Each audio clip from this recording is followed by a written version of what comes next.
Good morning, students. Welcome to IPM International School and College Ireland classes.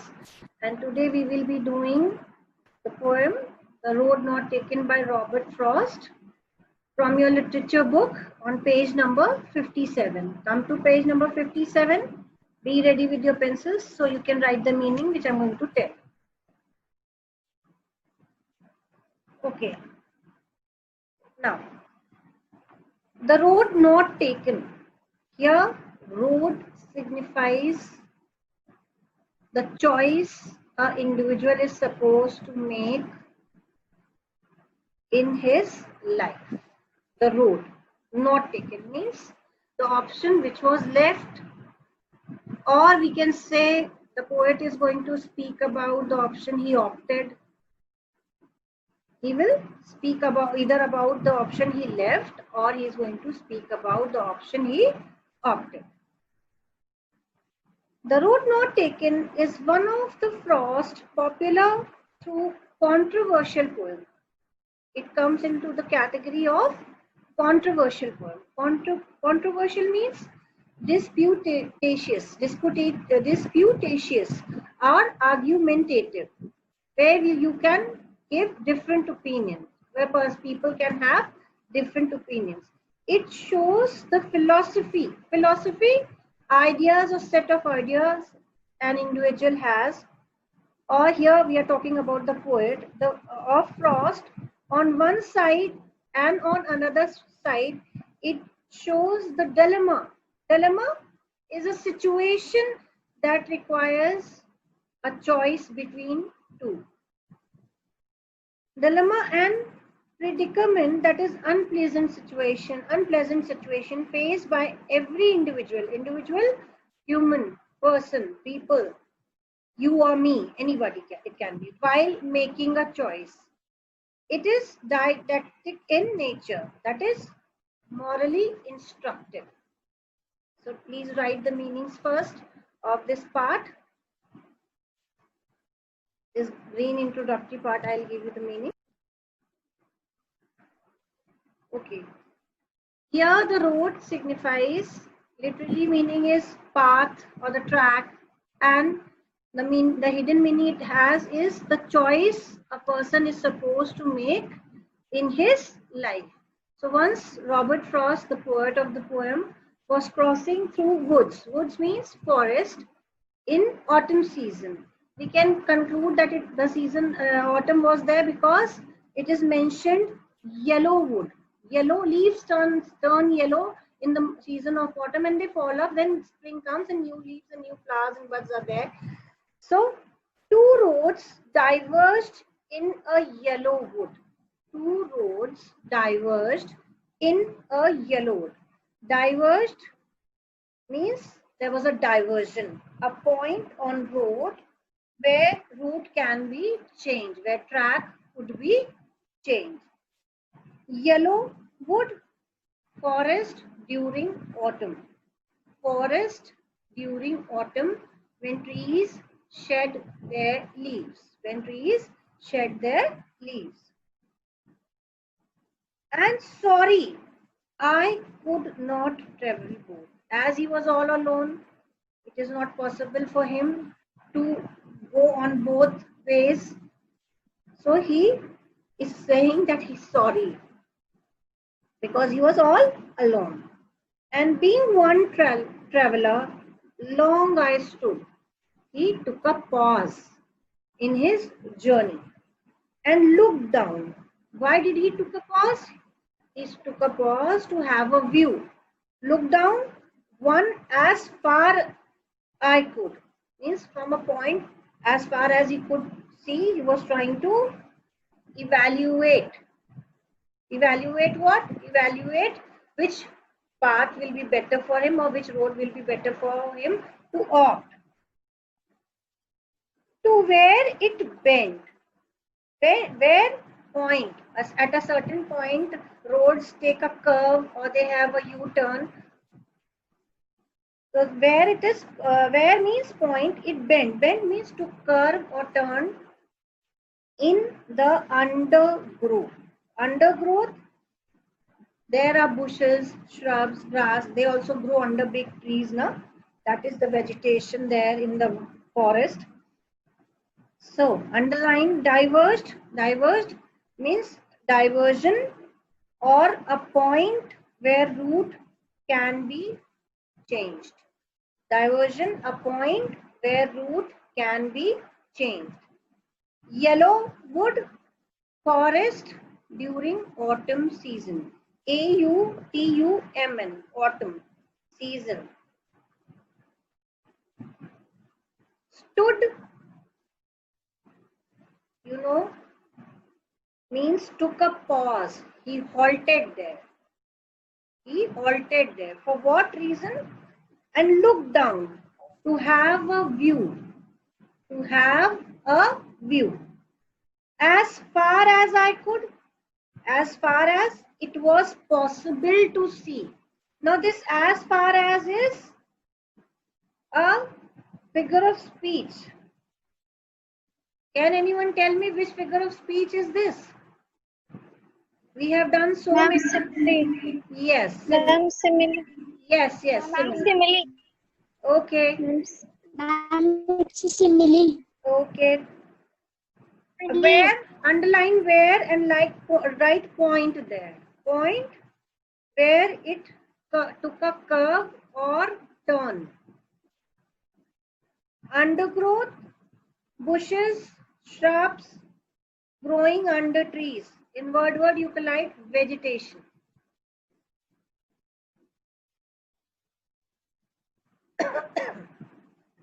So now listen to me carefully. In this first stanza, the poet was crossing through a forest during autumn season, and on a certain point there was a fork.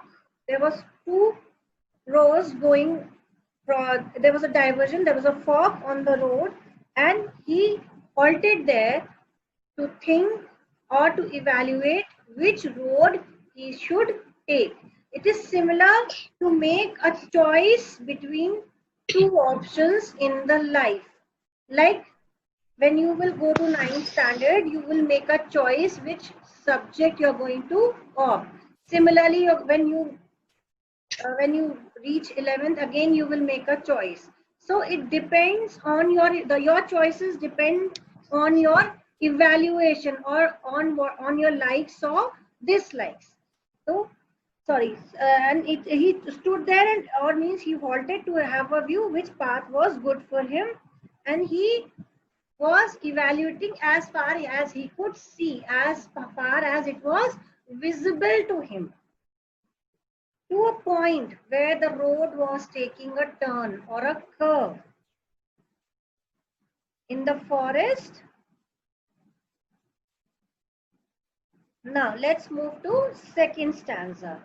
Then took the another just as just fair, and having perhaps the better claim, because it was grassy and wanted wear. Though as for that, the passing there had warned them really about the same, its state about the same, and both that, sorry, this is the third stanza, we'll stop here. Then took the another just as fair. He took the another means he had a look on the other road or the another path. As just as fair, similar to each other. This is again a simile here. And having perhaps, maybe or might be, better claim means it was appearing to be the superior road in comparison to the first one. So superior claim, or it was claiming to be a better option to choose, because it was grassy. Grassy means greener, or appeared to be not traveled much, means it was not used by many people. It was more it was greener. And wanted wear, and here again Grass cannot want anything, so it is a personification here. It is a personification here, and wanted wear is also a alliteration. And wanted wear means to be worn out. Means it was inviting, the other track or the other road was inviting the poet to come and travel over it, because it was appearing grassy, it was appearing greener in comparison to the previous one. So as though it was inviting the poet to come and worn it out by walking, crush the grass by his feet. Though as for that the passing there, after being travelled, had warned them really about the same. When he travelled to few, when he took few steps, it appeared that it was also equally worn out. From far it was appearing greener, but when when the poet took a few steps on it, it was appearing as worn out as the previous one. They both were about the same, means equally traveled. Equally traveled. Okay. So I'm going to repeat these two stanzas for you. The first line, figure of speech. In the first line, first stanza, figure of speech is metaphor. Two roads diverged in a yellow wood. And this first line will be repeated in the last stanza also. There will be a repetition also. Okay. Two roads diverged in a yellow wood. There was a point on a road to the forest where it was having a fork there, two paths there. A yellow wood indicates autumn season, and sorry, I could not travel both. As he was all alone, a person can walk on only one road. So, and being one traveler, long I stood. The poet halted there, he took a pause there to have a view or to make a choice between the two roads. As far as I could, as far as it was visible to him, as far as he was able to see. To where? To the certain point up there where road was taking a curve in the forest. It was taking a bend or was turning in the undergrowth. That is the bushes, shrubs growing under the big trees. Second stanza. Then took the other as just as fair. Means it was appearing similar. Both the options were more or less similar, and having perhaps might be or maybe the better claim. Now when he takes a view of the second option, the second road this side, he finds it to be a better option, a superior claim, because it was grassy, it was greener, it appeared to be less traveled. Wanted wear, and to worn out. Here it is a personification where grass is wanting itself to be worn out, to be crushed by walking off someone. That is the poet here. Though as for that the passing there, after being travelled, had warned them really about the same condition, the state of both the roads were appearing more or less same. They both were equally travelled.